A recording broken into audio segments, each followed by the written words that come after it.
Good day everybody, this is WesternPacificWeather.com's video update for Tropical Storm Haima and Tropical Storm Meari or Falcon. It is the 23rd of June, 08 Zulu, 4 p.m. Philippine time or 5 p.m. Japan time. Let's start things off with Tropical Storm Haima, which is now making its landfall. Actually made landfall about an hour ago in southwestern Guangdong province near Zhanjiang city here with as a tropical storm. With 65 kph maximum sustained winds and gusts of up to 85 kph. And the storm is moving westward at 15 kilometers per hour. You see in this visual satellite image that circulation affecting Hainan, Guangdong, as well as Hong Kong and eastern tip of Vietnam here. So definitely effects being felt across the region with light to moderate rain, some parts of heavy rain there, as well as gusty winds. Latest meteor reports from Hainan indicated southwesterly winds of 20 to 30 kph. So definitely a tropical depression, and certainly expect higher winds in the Leju Peninsula here in Guangdong. We also have the latest radar image about 10 minutes ago from China Meteorological Administration showing the moderate to heavy rain affecting parts of Hainan and Guangdong, and definitely being felt across the region. Some packets of heavy rain as well, so expect localized flooding and landslide in some areas, so definitely watch out for and listen to the news as always.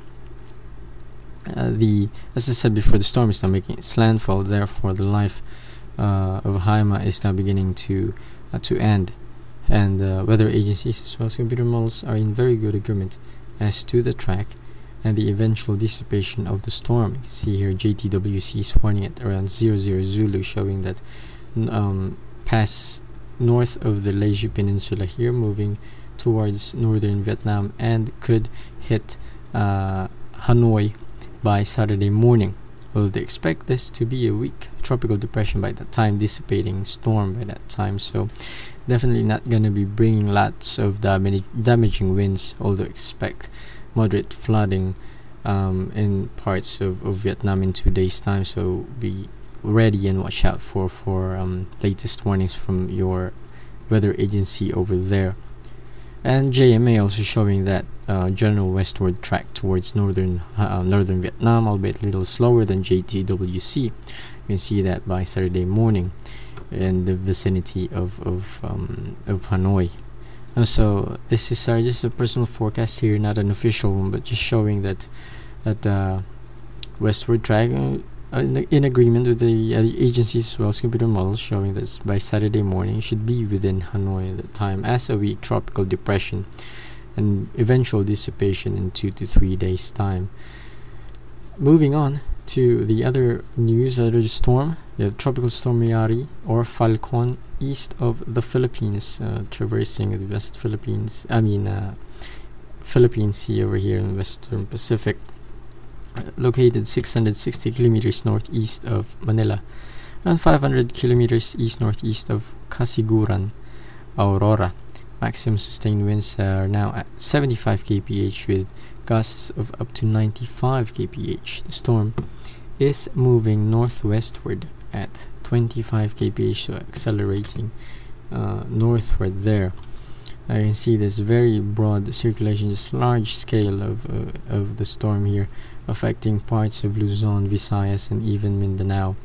You can see this the storm center is actually very difficult to track here, and even a number of weather agencies have difficulty finding that and issuing different locations for the storm center, although the past warnings 6 Zulu have become more in agreement with each other, including Pegasus.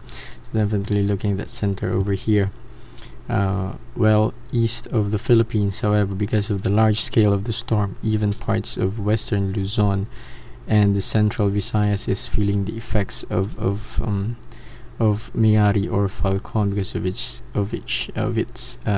scale. And because of that, Pagasa has raised signal number 1 as of 11 a.m. this morning to Albay, Catanduanes, Camarines Norte, Camarines Sur, Isabela, Cagayan, Calayan group of islands, Batanes, and Babuyan group of islands. The places mentioned here will experience light to moderate rain, with pockets of heavy rain at times, and just expect gusty winds as well as high sea waves along the eastern seaboard of Luzon as well as Visayas, especially there in Bicol region.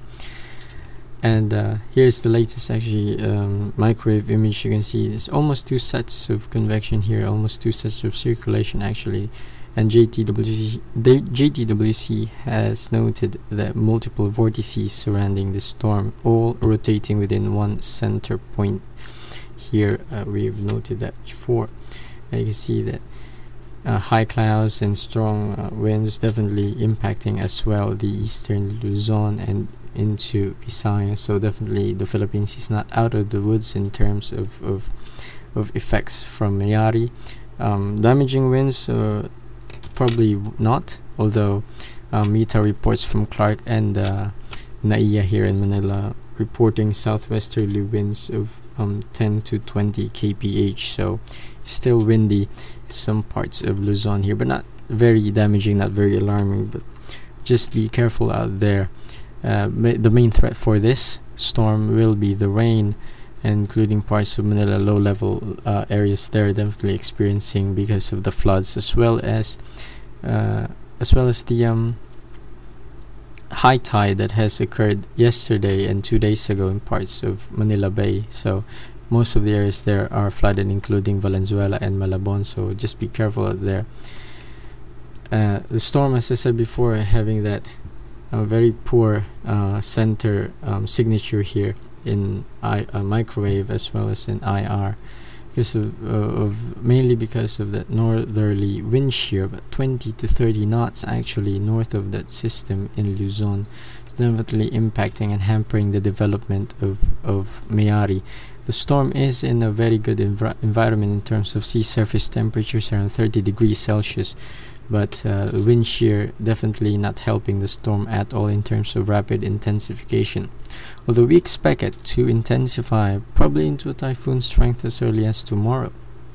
But as for the forecast track, the main influence for the storm is a subtropical ridge situated south of Japan here. You can see that broad circulation of high pressure influencing the storm to move northwestward towards Taiwan, but is expected to recurve towards the north, poleward movement away from the island, away from that country, and definitely, hopefully, not gonna make landfall in that area, but definitely showing that northwestward track and towards the Yellow Sea, towards the Korean Peninsula. Though some the computer models are actually in good agreement, as well as the forecast from weather agencies here, showing the warning from JMA and estimating that 30 knot winds, 30 knots is around 55 kph, so just below tropical storm strength, showing that large scale, very big effect circulation of the storm. So feeling that 30 knot winds well away from the center. As I said before, even the Philippines reporting 10 to 20 kph.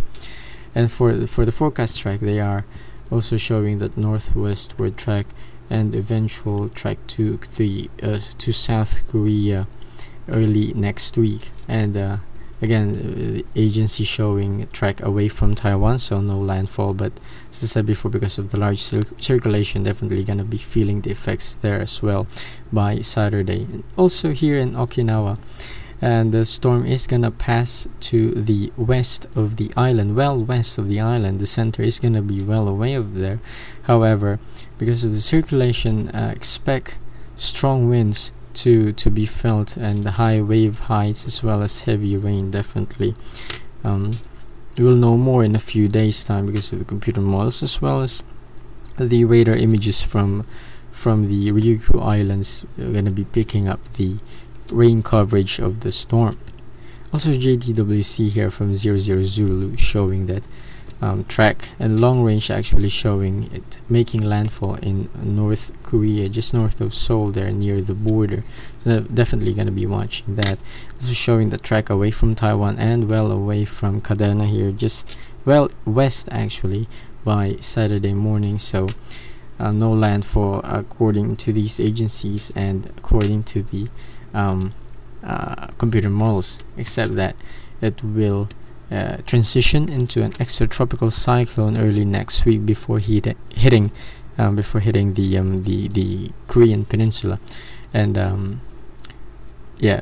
So once it becomes an extratropical cyclone, we'll get that cold front and frontal here in Japan, in southern Japan, as well as parts of Okinawa. So definitely gonna be expecting some strong thunderstorms, pop-up thunderstorms around this region, and including eastern China and Shanghai, because of the circulation. As I said before, gonna be feeling that effect starting Saturday night into Sunday. So you're gonna be watching that if you're gonna be traveling in that area this weekend. So you're gonna be watch that for with your official weather forecasts and warnings, and make sure to always listen to the news for the latest forecasts and updates there. Pagasa also showing that track, although Pagasa has become the westward outlier for this storm this today, from the forecast today, although their forecast a little bit old, around 8 a.m. this morning, but again showing that track northwestward towards Taiwan, actually making a close pass east of Taipei on Sunday morning. Sunday morning there, and although as I said, they remain the western outlier, agencies and computer models look to be tracking this thing just well east of Taiwan, and hopefully by Saturday morning the storm is out of the Philippine area of responsibility. Now this is our personal forecast here, Western Pacific Weather. Again, not an official forecast. Expecting that storm to track northwestward and eventually turn to the north in response to the subtropical ridge here, turning towards the Korean Peninsula into the Yellow Sea. And as I said, by Saturday morning we think the storm is out of the Philippine area of responsibility. Now as for the forecast, the intensification of this thing, the broad circulation is, and the wind shear, moderate to high wind shear of 20 to 30 knots, is hampering development, although we still think the storm will peak as a category 1 typhoon before it reaches Okinawa and become extratropical transition as it encounters high wind shear over that region. As for now, that is the forecast here. Very good agreement, as I said, with computer models, but again, it could change day by day, so just keep it right here. And also for the latest warnings from Pagasa, as well as from JMA, even for Cadena Weather there, leaving the Ryukyu Islands, showing that T-Core updates. Also, the storm2k.org, great place for meteorological discussions with amateur as well as professional meteorologists around the world, reporting official observations and sharing their personal forecasts for different storms. So definitely great place for discussions there. Also, as I said, westernpacificweather.com, and Rob won't be here making videos for the next week or so, so just tune into RP Weather for the moment for the latest updates about storms in the Western Pacific Basin. And that is the update for today, June 23rd. Thanks for watching. For comments, suggestions, and questions, you can always go to westernpacificweather.com, or you can just drop comments on our YouTube page on this video as well, or you can email me at philippineweather@yahoo.com for further questions and requests for this video. Again, the next video update will be tomorrow, June 24th, same time, around 4 p.m. Philippine time in the afternoon. So be safe out there. Bye.